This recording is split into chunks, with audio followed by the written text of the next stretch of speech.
Mrs Gondal के साथ खुशामदीद। आज मैंने अपने किचन में रसगुल्ले बनाए हैं। ये रसगुल्ले बहुत ही जूसी और सॉफ्ट बने हैं। चले इसका तरीका मैं आपके साथ शेयर करती हूँ। सबसे पहले मैंने एक बर्तन लिया और उसमें 2 कप पानी के डाले और उसको चूल्हे पर रख दिया गर्म होने के लिए। और फिर इसमें मैंने 1 कप चीनी का डाल दिया। सबसे पहले मैं रसगुल्लों के लिए चाशनी बना लूँगी और इसको सिर्फ मिक्स होने तक मैंने पकने देना है। अब मैंने पनीर लिया। पनीर मैंने लगभग 400 ग्राम के करीब लिया है।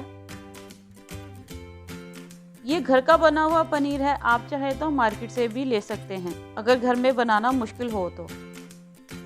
पनीर को मैं बहुत अच्छे से मलूंगी ताकि इसमें कोई भी गुठली ना रह जाए और ये बिल्कुल मुलायम हो जाए।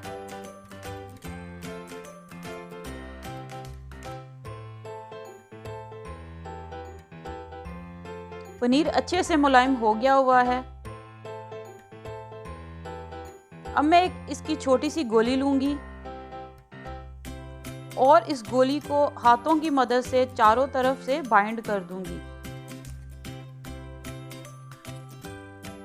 इसको बहुत अच्छे से बाइंड करना है ताकि जब चाशनी में डाला जाए तो इसकी बाइंडिंग खुल ना जाए और ये चाशनी में फैल ना जाए।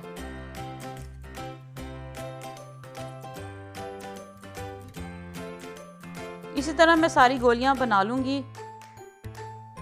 मैंने सारी गोलियां तैयार कर ली हैं। अब मैं इसको चाशनी में डाल दूंगी। चाशनी में डालने के बाद मैं इसको 5 मिनटों तक पकने दूंगी।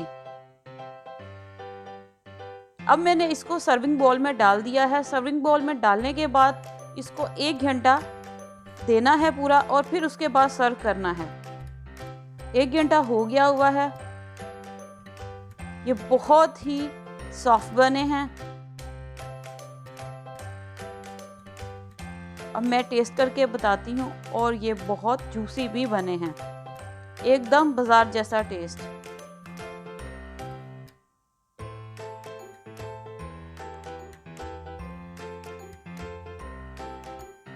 अगर आपको मेरी रेसिपी अच्छी लगी है तो प्लीज़ इसे लाइक कीजिएगा, शेयर कीजिएगा और कमेंट्स बॉक्स में मुझे बताइएगा और प्लीज़ मेरे चैनल को सब्सक्राइब कीजिएगा। Thank you.